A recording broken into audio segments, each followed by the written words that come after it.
네, 안녕하십니까. 퍼시입니다. 자, 이번 영상에서는 오랜만에 스테이블 코인, 그리고 가상화폐에 대해서 한번 이야기를 해보겠습니다. 기본적으로 새해가 딱 찾아오면 보통은 올해 할 일, 그리고 올해 목표 같은 거를 설정합니다. 내가 새 마음, 새 뜻으로 뭔가를 시작할 거야. 이런 다짐을 많이 하게 되는데, 투자도 마찬가지예요. 왜냐하면 결국 이 투자 시장, 이 마켓도 참여하는 주체는 전부 다 사람이라는 뜻입니다. 해가 바뀌었다는 그 이유 하나만으로 모든 악재, 모든 데이터가 과거의 데이터로 그렇게 지나가 버린 거예요.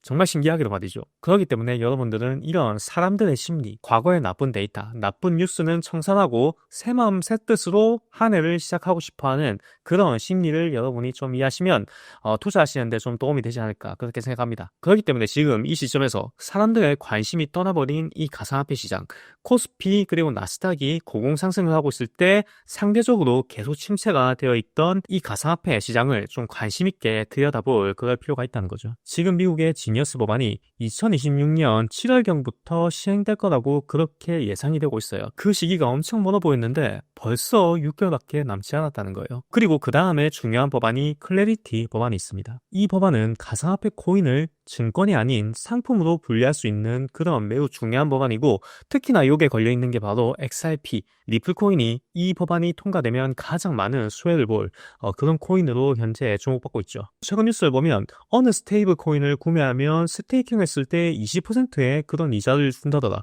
이런 여러 가지 스테이블 코인 관련된 뉴스가 많이 나오고 있습니다. 그리고 그 중에는 트럼프 대통령 일가가 운영하는 USB1 코인도 포함되어 있죠. 미국이 정말 독특한 나라인 게 대통령이 자기 사업을 운영하면서 그렇게 국정을 같이 할 수 있어요. 다른 국회의원은 불가능한데 대통령과 부통령만 자기 사업을 하면서 그렇게 함께 국정을 운영할 수 있게 그렇게 허가되어 있습니다. 그리고 법안 시행이 6개월밖에 남지 않았다는 것은 스테이블 코인이 어떻게 운영되고 기업들이 어떤 식으로 운영하게 될지 그런 윤곽이 점점 드러나게 된다는 거죠. 아직까지 계획만 세우고 있던, 준비만 하고 있던 그런 기업들도 이제 본격적인 스테이블 코인 시장에 뛰어들게 될 겁니다. 그런 것을 대비하기 위해서 연준이 12월부터 은행 준비금을 채워넣기 시작했죠. 자, 거기다가 지난 11월에 있었던 미국 셧다운에서 TJ 계좌가 동결돼서 묶여있다 이런 이야기를 했었는데, 아직까지 TJ 계좌에는 상당량의 금액이 묶여있는 상태입니다. 그러니까 현재 진행 중에 있는 미국 임시재정안 합의, 그 합의가 1월 31일에 마감되기 때문에 만약에 또다시 합의가 불발돼서 또 미국이 셧다운이 진행되는 게 아니라면 이번 달을 기점으로 어마어마한 유동성이 풀릴 수도 있게 됩니다. 연준과 재무부가 함께 돈을 풀기 시작하는 그런 상황이 벌어지게 된다는 거죠. 그러니까 2026년 1월 지금이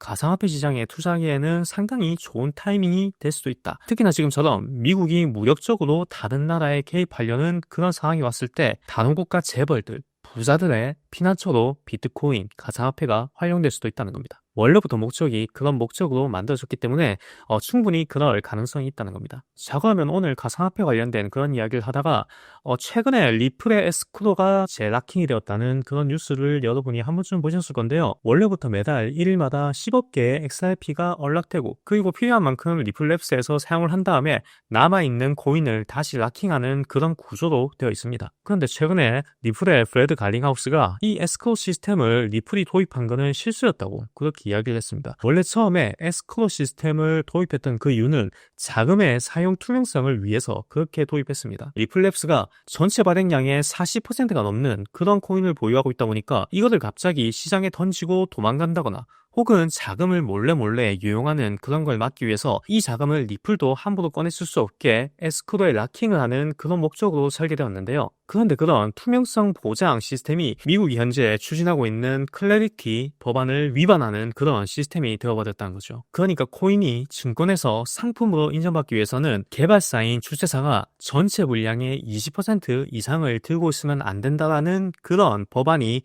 클래리티 법안에 포함되어 있습니다. 그런데 리플랩스 입장에서는 본인들이 보유하고 있는 코인, 그리고 현재 에스크로에 묶여있는 코인을 두 개 합쳤을 때 전체 지분의 약 42% 정도가 되기 때문에 이 에스크로에 묶여있는 XRP를 빨리 어떻게 처분하지 못하면 리플이 상품으로 인정받지 못하게 될 수도 있습니다. 그러니까 지난 5년 동안 SEC와 계속 싸워왔는데 그 짓을 앞으로도 계속 반복해야 될 수도 있다는 거죠. 그렇기 때문에 브래드 갈링하우스가 이 에스크로 시스템을 전면적으로 개편해야 된다, 이런 이야기를 하는 겁니다. 지금 지니어스 법안은 2026년 7월경에 시행이 예고되어 있고, 그리고 클래리티 법안은 2027년 상반기에 예정되어 있습니다. 아직 시간이 1년 정도 남아있으니까 뭐 천천히 에스크로에 있는 자금을 출금해가지고 그렇게 뭐 기관이나 마켓에 팔면 되겠네, 이렇게 생각할 수 있지만 이 법이란 게 실제로 그렇게 간단하지가 않아요. 법이 시행되는 그 날을 기준으로 20%가 아니라 최근 12개월 동안 20% 이상을 보유했느냐 보유하지 않았냐, 이런 거를 기준으로 판단하겠다는 그런 법안이 작성되어 있기 때문에 현재 리플랩스 입장에서는 시간이 넉넉하게 남아있는 게 아니라는 겁니다. 이르면 다음 달,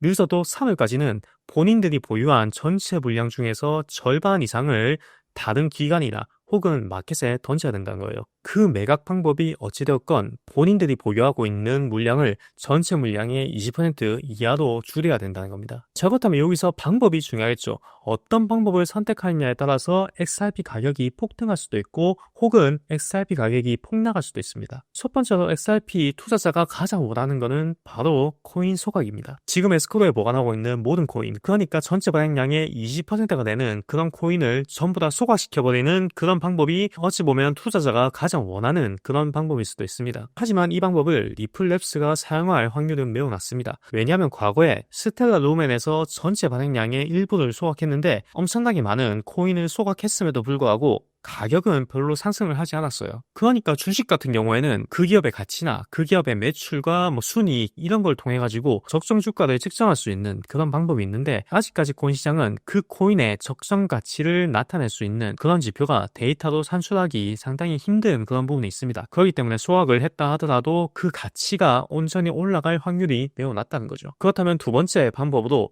비영리 재단을 한 개 더 만드는 겁니다. 리플랩스가 아니라 뭐 리플 트러스트 파운데이션 뭐 이런 재단을 한 개 만들어가지고 거기에 에스크로의 보유권 자체를 넘겨버린 거죠. 그렇게 되면 일단은 법적으로 리플랩스가 보유한 분량이 20% 이하로 떨어지기 때문에 일단 법안이 원하는 그런 조건은 충족할 수 있습니다. 그리고 이렇게 됐을 때 리플이 차후에 뭐 파이낸스 서비스를 지원하거나 혹은 미국에서 코인 스테이킹 이자가 제도권적으로 합법이라고 그렇게 판결이 났을 때, 그때 이 에스크로에 남아있는 리플 코인이 다양한 용도로 그렇게 활용될 수 있겠죠. 하지만 이거는 법의 제도권을 피해가려는 그런 꼼수에 가까운 행위이기 때문에 SEC가 다시 한번 여기에 대해서 소송을 걸고 그렇게 걸고 넘어질 확률도 있습니다. 과거에도 말씀드렸지만 리플이 잘 안 되기를 바라는 그런 기업이 상당히 많아요. 전통 금융기관이나 혹은 스위프트 같은 경우에는 리플이 계속해서 문제를 일으키고 잘 안 되기를 그렇게 바라보고 있기 때문에 리플 입장에서도 이 방법을 쓰는 거는 상당히 위험한 그런 리스크가 있는 그런 방법이라고 보면 됩니다. 그렇다고 해서 리플이 에스크로에 있는 코인을 찾아서 그거를 시장에 던질 수도 없습니다. 왜냐하면 SEC와의 소송에서 그런 행위가 법적으로 문제가 될 수 있다는 것을 확실하게 인지가 된 상태입니다. 그렇기 때문에 시장에 직접 판매를 하는 그런 행동도 리플 입장에서는 할 수가 없어요. 그렇다면 지금 입장에서 리플도 가장 빠르게 이 물량을 처리할 수 있고, 그리고 투자자 입장에서도 가장 좋은 방법이 뭐냐면